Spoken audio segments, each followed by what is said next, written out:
اعوذ باللہ من الشیطان الرجیم بسم اللہ الرحمن الرحیم وَإِذْ قُلْتُمْ يَا مُوسَىٰ لَن نُّؤْمِنَ لَكَ حَتَّىٰ نَرَى اللَّهَ جَهْرَةً۔ ایک اور واقعہ ان کی تاریخ کا، اور یاد کرو جب کہ تم نے کہا تھا اے موسیٰ ہم تو تمہاری بات نہیں مانیں گے۔ ایمان کے بعد جب لام کا حرف آئے تو اس کے معنی صرف تصدیق کے ہوتے ہیں۔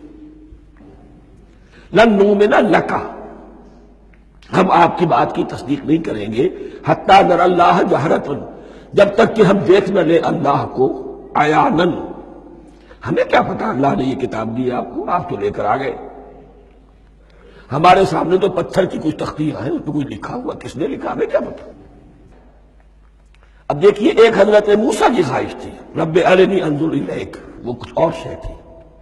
یہ تخریبی ذہن ہے جو یہ کہہ رہا ہے کہ ہم بھی چاہتے ہیں کہ اللہ کو اپنی آنکھوں سے دیکھیں اور معلوم ہو کہ واقعی اس نے یہ کتاب آپ کو دی ہے۔ فَأَخَذَتْكُمُ الصَّاعِقَةُ، تو تمہیں آپ پکڑا ایک بہت بڑی کڑک میں، ایک بہت بڑی کڑک ہوئی اور سب کے سب مردہ ہو گئے۔ وَأَنْتُمْ تَنظُرُونَ، تمہارے دیکھتے دیکھتے ایک کڑک میں تمہیں آ گیا۔ ثُمَّ بَعَثْنَاكُم مِّن بَعْدِ مَوْتِكُمْ، پھر ہم نے تمہیں دوبارہ اٹھایا تمہاری موت کے بعد۔ بعض لوگ اس کی یہ تعویل کر رہے ہیں کہ یہ موت نہیں تھی بلکہ بے ہوش ہو گئے تھے، یعنی جو بھی کڑک تھی اس کی وجہ سے سب کے سب بے ہوش ہو کے گر گئے۔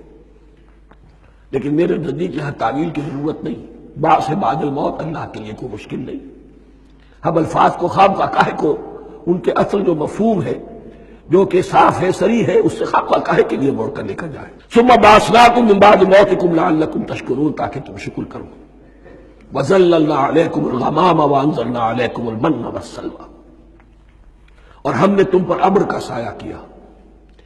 اب 6 لاکھ کا قافلہ چل رہا ہے، سینائی پیننسولا، صحرا، کوئی اونٹ نہیں، کوئی سایہ نہیں، دق و دق، دھوپ کی تبش۔ تو اللہ کا فضل ہوا کہ ایک سائے کی طرح ابر جو ہے ان کے ساتھ ساتھ جہاں جہاں وہ جا رہے ہیں وہ ابر ان پر سایہ کیے ہوئے۔ وَأَنزَلْنَا عَلَيْكُمُ الْمَنَّ وَالسَّلْوَىٰ، کھانے کو کچھ نہیں تو من اور سلوہ نازل کیے گئے۔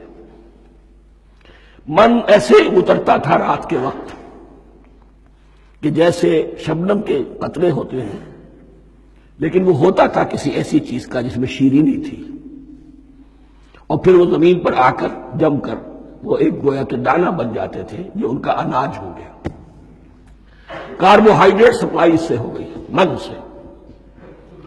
اور سلوہ ایک خاص قسم کا پرندہ بٹیر کی شکل کا جو بے پناہ بڑی تعداد میں ان کے بڑے بڑے جھنڈ آتے تھے شام کے وقت، اور وہ ان کے ڈیرا جہاں ہوتا تھا اس کے گرد وہ اتر آتے تھے، اور رات کی تاریکی میں یہ آسانی سے ان کو پکڑتے تھے، ان کو کھاتے تھے بھون کر، اور یہ ان کی پروٹین ہو گئی۔ پوری غذا جو ہے اللہ تعالیٰ نے ان کو فراہم کر دی۔ وَأَنزَلْنَا عَلَيْكُمُ الْمَنَّ وَالسَّلْوَىٰ كُلُوا مِن طَيِّبَاتِ مَا رَزَقْنَاكُمْ، کھاؤ ان پاکیزہ چیزوں کو جو ہم نے تمہیں عطا کی ہیں۔ وَمَا ظَلَمُونَا، ہم نے تو ان پر کوئی ظلم نہیں کیا، وَلَٰكِن كَانُوا أَنفُسَهُمْ يَظْلِمُونَ، لیکن وہ خود ہی اپنے اوپر ظلم ڈھاتے رہے، ہر قدم پر نافرمانی اور ناشکری۔ اس کی بھی ناشکری آگے آ جائے گی چل کر، من و سلوہ سے بھی ناشکری کی انہوں نے۔ صدق اللہ العظیم۔